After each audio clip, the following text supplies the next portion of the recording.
¿Sí sabes que el hipotiroidismo no empieza en la tiroides? No. Generalmente empieza en el intestino, pero es una asociación que las personas en general ni los médicos tienen y por eso hay tantos fracasos terapéuticos.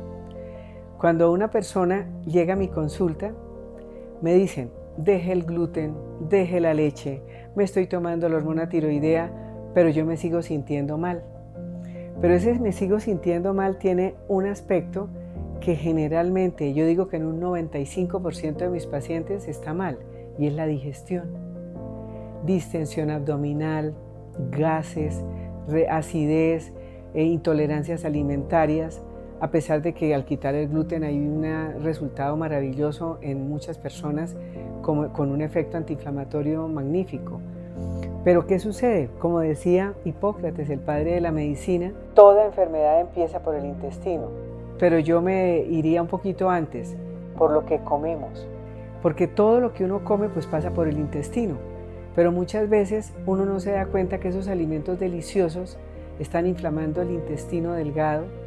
Inclusive que hay un momento en donde la falta de ácido clorhídrico en el estómago es una de las causas que hace que la flora intestinal, ese ecosistema maravilloso de bacterias buenas y malas, se desordene y aparezcan más bacterias malas que buenas.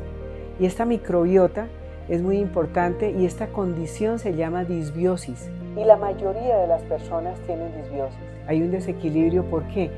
Porque la alimentación es muy desbalanceada. Hay personas que saben que existen los prebióticos y los prebióticos pues son los alimentos que tienen fibra y que alimentan directamente a la flora beneficiosa del intestino. Pero entre estas verduras hay personas que son muy monótonas en la selección y en la variedad de verduras.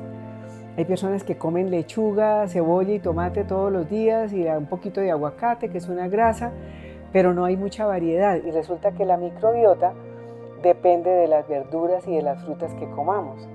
Entonces, empezando por esa monotonía en la alimentación, ya vamos provocando una disbiosis. Pero además, hay sustancias que las personas ingieren en casos especiales, como los antibióticos, que alteran toda la flora intestinal, como los inhibidores de la bomba de protones, los antiácidos que mucha gente utiliza para el reflujo, como el estrés, como el alcohol, como el azúcar, son alimentos que inflaman el intestino. Y hay un eje intestino-cerebro y hace una paradita en la tiroides. Entonces, cuando una persona está en tratamiento para el hipotiroidismo y no se mejora, generalmente es porque no se ha tenido en cuenta el intestino. Ese es el punto de partida y si no se tiene en cuenta, los resultados o son muy malos o son muy regulares, tanto a corto como a largo plazo.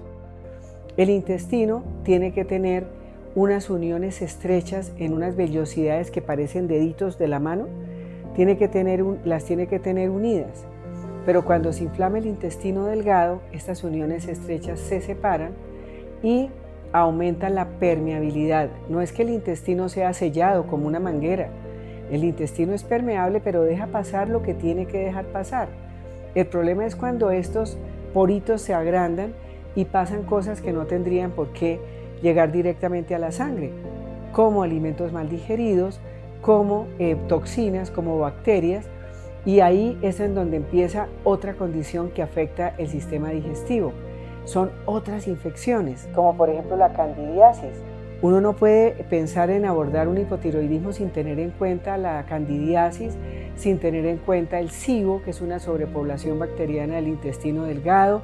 No puede empezar a tratar una tiroides de manera exitosa si no corrige el estreñimiento y la disbiosis, y tiene que tratar la permeabilidad intestinal y sellar la barrera intestinal.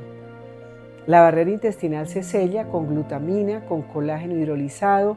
El caldo de huesos es maravilloso y entonces llega la persona y me dice, no, yo llevo tomando caldo de huesos toda mi vida. Le digo, no, es que el caldo de huesos no aporta la suficiente cantidad de glutamina que se necesita para poder sellar la barrera intestinal, ni el tiempo suficiente que uno se lo tenga que tomar. Entonces, hay otras personas que dicen, no, pues yo como estaba tan llena de gases empecé a tomar probióticos. ¡Ojo! que los probióticos en muchas patologías digestivas la empeoran. Por ejemplo, en el SIBO, si tú tienes una infección, una sobrepoblación bacteriana y tomas más probióticos, así sean los mejores del mercado, vas a empeorar. Entonces el intestino es un capítulo especial que en la endocrinología funcional tenemos en cuenta, porque ahí empieza todo el problema. Cuando el intestino está permeable, en el sistema inmune está el 70-80% del intestino, es un tejido linfoide asociado al intestino, así se llama, y es tener todo ese sistema de defensa listo para defendernos. Pero cuando hay intestino permeable y no se corrige la causa del intestino permeable, que son esta alimentación desbalanceada, el estrés, por ejemplo, es otra causa de intestino permeable, y entonces a veces se tiene en cuenta solamente la parte física, pero la parte emocional es muy importante. El estrés afecta la flora intestinal. El estrés es inflamatorio, el aumento del cortisol produce inflamación, produce resistencia a la insulina, es un facilitador. Y hay que tener en cuenta todas las hormonas, porque las hormonas no trabajan independientes. No es que yo voy donde el médico a que me mire las hormonas de la tiroides, pero te miró las hormonas del páncreas, la insulina, te miró las hormonas de las suprarrenales, te miró el cortisol. Y aquí es muy importante hacerse un buen estudio y hacer un buen diagnóstico. Y como el hipotiroidismo empieza en un porcentaje altísimo por el intestino, por ahí empezamos un tratamiento de endocrinología funcional exitoso. Hacemos un buen diagnóstico, necesitamos a veces pedir exámenes complementarios.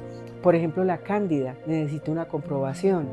Por ejemplo, el SIBO, hay un test de aliento en donde ahí se confirma si tiene esta patología, porque desafortunadamente se vuelve un círculo vicioso, porque hay enfermedades infecciosas del intestino que necesitan antibióticos. El antibiótico mata muchísima de la flora benéfica, y cuando se mata esta flora aparece la disbiosis, que favorece la permeabilidad intestinal, que favorece el Hashimoto. Entonces, por eso estos protocolos son muy lindos, son multifactoriales, pero es importante tener en cuenta cada uno de los factores.